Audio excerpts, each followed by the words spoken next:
আমার ফ্যামিলিতে আমার বাবা খুব বেশি কড়া ছিল। কড়া তো আব্বু অবশ্যই।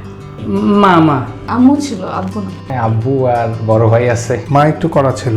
মা যখন আব্বু করা তখন আম্মু ইজি, যখন আম্মু করা তখন আব্বু ইজি। মা অনেক কড়া। আব্বু একটু বেশি শাসন করতো। আম্মু একটু বেশি কড়া ছিল। আব্বু। বাবা মায়ের ধর এগুলো আম্মুই করছে। আম্মুর হাতে হচ্ছে যথেষ্ট পরিমাণ মার খেয়েই বড় হয়েছে। কড়া ছিল মারছে অনেক। তারা ভালো মতো শাসন করছে জন্য আজকে এই পর্যায়ে আসতে পারছি। এই যে এখন চাইলেই মার সাথে গিয়ে গল্প করতে পারি না। আমি আমার গার্লফ্রেন্ডের কথা আম্মুরে বইলা দিছিলাম। অনেকে আছে না বাবা মার সাথে খুব বেশি কোঅপারেট থাকে, ভালোবাসা ফিলিংসটা বুঝায় যে মা ভালোবাসি বা জড়ায় ধরে বা দুঃখ শেয়ার করে কিছু হইলে। কিন্তু আমাদের হচ্ছে যে আমরা এটা সবাই যে যারটা একটু ইন্ট্রোভার্ট টাইপের আর কি, বাবা মার কাছে বলতে হেজিটেট লাগতো।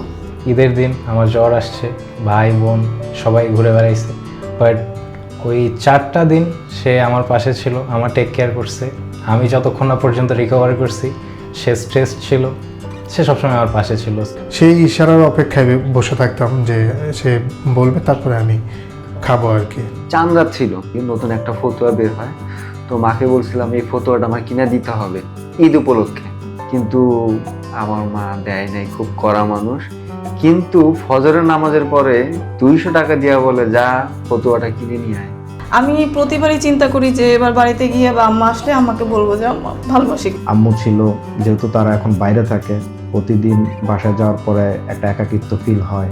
বাসার সামনে আম্মুর সাথে হাঁটতেছিলাম, হাঁটা হাঁটা আকাশে তারা দেখতেছিলাম, ভাবতেছিলাম কতগুলো তারা।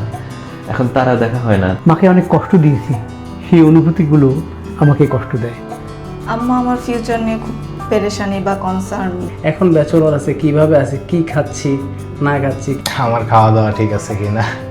আমার বিয়ে একটা টাইম সে রান্না বান্নাই থাকে, বাদ বাকি টাইমটা প্রত্যেক দিন আমরা 3জন উইথ হাজব্যান্ড ফ্যামিলি কে কোথায় কি করতেছি সেটা নিয়ে ব্যস্ত থাকার চেষ্টা করে। আগে তো ধরেন একা ছিল, এখন হচ্ছে এই যে নাতিদেরকে নিয়ে হচ্ছে খুব একটা সুন্দর সময় কাটে।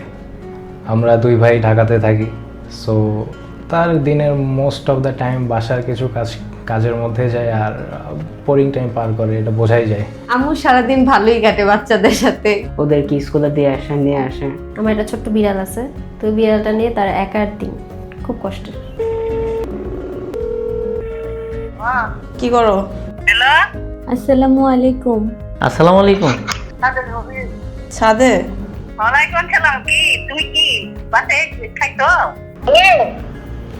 হ্যাঁ আম্মু। হ্যাঁ খেয়েছি, আপনি খাইছেন?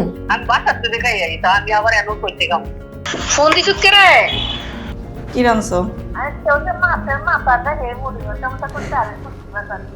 কেমন আছো? আমি কেমন আছি মানে আমি ভালো আছি। তুই কই? আমি অফিসে। অফিস থেকে ফোন দিছিস কেরে? কিছে? কি নিয়ে আসবো আপনার জন্য? আমার লাগে কি জানো লাগবে না। কি লাগবো তোমার? কি লাগবে বল, কি লাগবে না? কিছুই লাগবো না, এটা কোনো কথা নাকি?